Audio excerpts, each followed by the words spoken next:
Hello, everyone, and welcome back. Thank you again for staying with us. I am joined by Colin from Ubisoft Montreal. Hello, sir. Hi, how you doing? We are talking Watch Dogs 2, Yeah. a game that I just recently played and I'm pretty jazzed about. Yeah, the event in the press event in San Francisco. Fitting in that Yeah. it's the setting of your game. Exactly. I feel like you guys planned that out from the start. Yeah, we did actually. When we were actually on Watch Dogs 1, and we were doing a press event, and a bunch of us were walking around in San Francisco, and we were going, we should do a game here. We should try to do the sequel here. This city is so awesome. It's be perfect for it. It's perfect open world fodder. Yeah. I do want to, obviously I just want to chat with you about the game, but Sure. the reason why we're here today in New York City is that we just recently revealed PlayStation 4 Pro. Watch Dogs 2, of course, is going to be leveraging some of that technology. I mean, what is that like for you guys as developers? I mean, what is the Pro letting you do? Yeah, so, well, I mean, as a developer, it's always really exciting when you have more GPU and hardware to work with because it allows you to see the game and kind of render the game out and be more true to the vision that you have.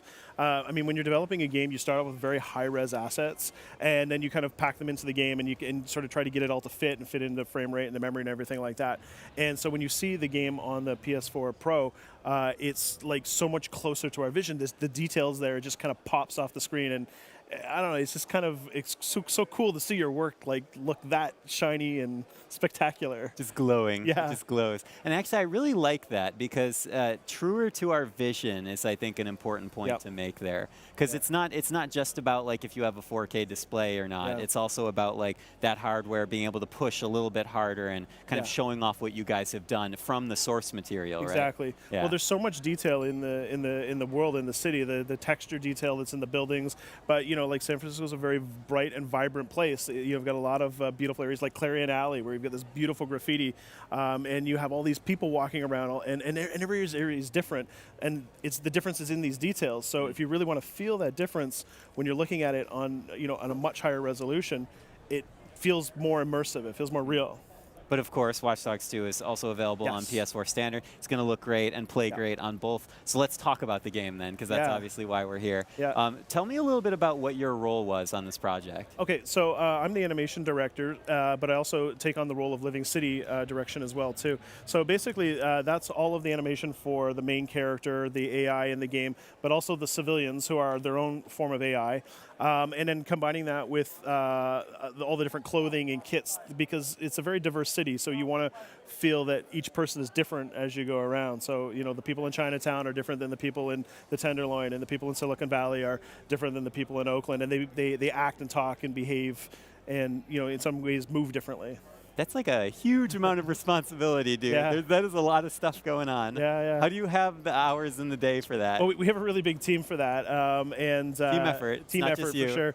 No, absolutely, and we have people that are just dedicated to going around and looking at each area, and just the time it takes to just go around the whole world and just study each area and see if it matches the planning that we did. And we have huge Bibles of artwork to kind of show us how each area is going to be different, so we can coordinate all the the character meshes and and also to coordinate with the world, because the people in the world have this symbiotic relationship.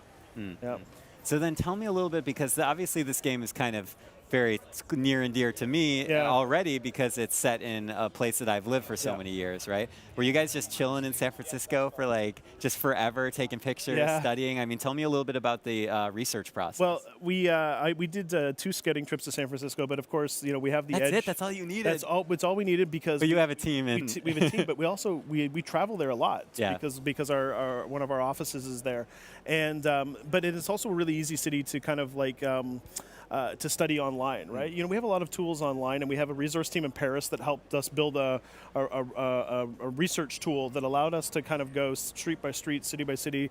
We could look at things like the crime statistics in certain areas, and all this data we brought in from public resources, and it's all streamed into this tool that we have called the World Texture Facility, and it helps us basically understand how to build a world. But yeah, a lot of it is just being on the grounds. I walked around San Francisco and the Bay Area actually for a couple of days with a big 70 mil lens, just shooting photo after photo of people, just to try to understand how people are different. What is the difference that we're going to feel as you move through each area.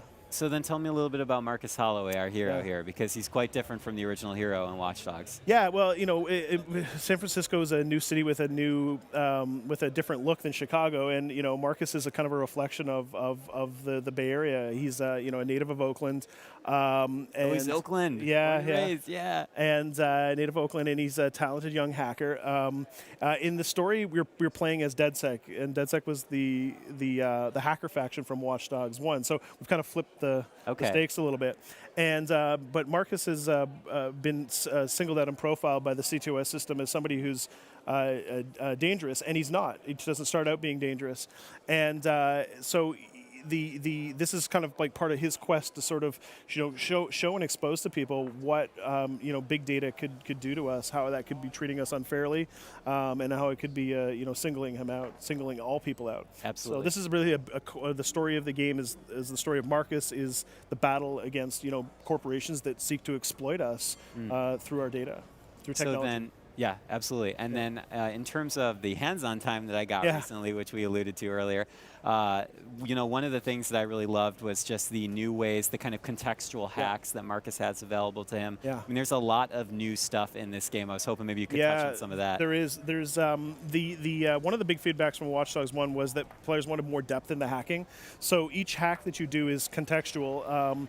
And so there's a simple function that you can do. You press the shoulder button and it will hack. But if you hold it, it gives you a whole variety of options. And then you can start to combine options, right? So you can set traps for guys, and you can lure people in, and you can create some fairly complicated patterns with all the different hacking options. And most of the objects in the world are fully hackable, and they're drivable. They're not binary. So this makes the game a little bit more complicated to play, but gives the player a lot more choices and freedom to play.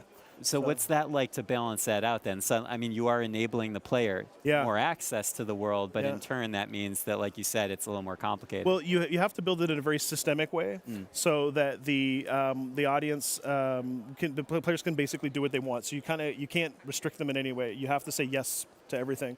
So in a way, we kind of have to just trust the player, but don't screw this up. Well, grab them by the lapel. Yeah, but then they will do things that we don't expect. Yeah. But that means that everybody's experience of Watch Dogs will be slightly different, right? So it's not a binary game. It doesn't play out the same way for everybody. I may go in and absolutely destroy everybody in a layout and cause chaos and mayhem. You might go in and just sneak in with your drones and completely go in undetected, and any combination of the two things could happen. Yeah. And then tell me a little about the alternative play styles, because that's one thing that I've, when I was talking to some of your colleagues about, I mean, the sort of difference between combat, stealth, like drone hacking. I mean, these are pretty different ways to approach one given situation, right? They are, and you have to design the levels in a way that allows the player to kind of play and have a good experience in any way they want to play. We have a saying that we don't want to work hard to say no to the player. We want to say yes to everything. So if you want to play like all guns shooting and use your IEDs and explosives and combine everything together, you can just kind of go in there and create a lot of chaos and mayhem.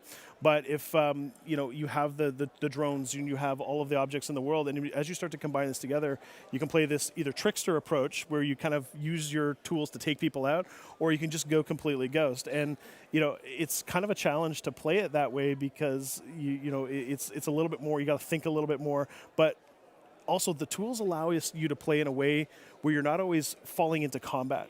Sometimes in a stealth game, you're forced to go in, and as soon as you get spotted, you get shot. Well, you can play most of Watch Dogs without even, a lot of areas you can play without ever even entering the layout.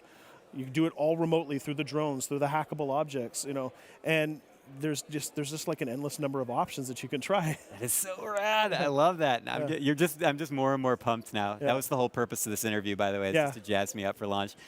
So then tell me a little bit about the other thing that you guys were showing off recently was the bounty mode, which the is online a mode. Sort of online, both cooperative and competitive element to Watch Dogs 2. Maybe tell us a little bit about that. So the mode that you played was the bounty mode, but we also have seamless co-op, and we have the invasion mode as well. So there's the three modes. So the invasion mode is pretty much the same as in Watch Dogs 1.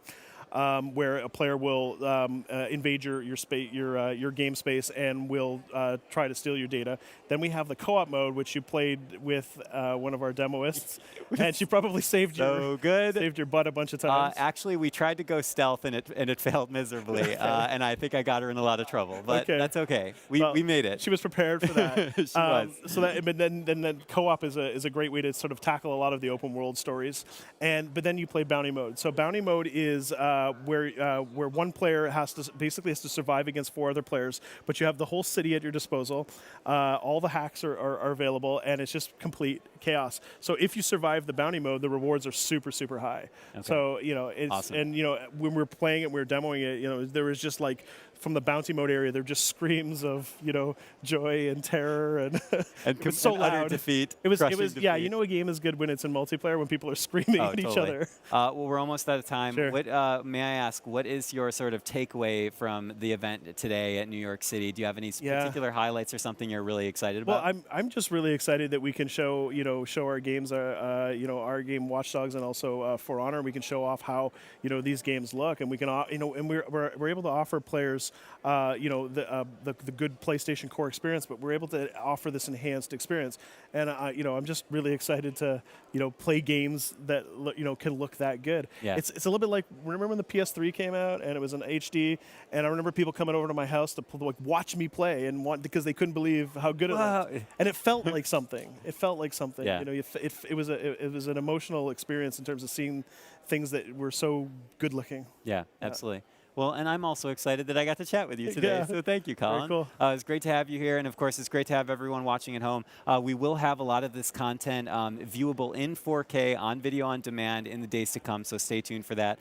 Also, of course, stay tuned for more games here from New York City, including a little look at Mass Effect Andromeda. Do not go anywhere. You will not want to miss it. Stay with us. PlayStation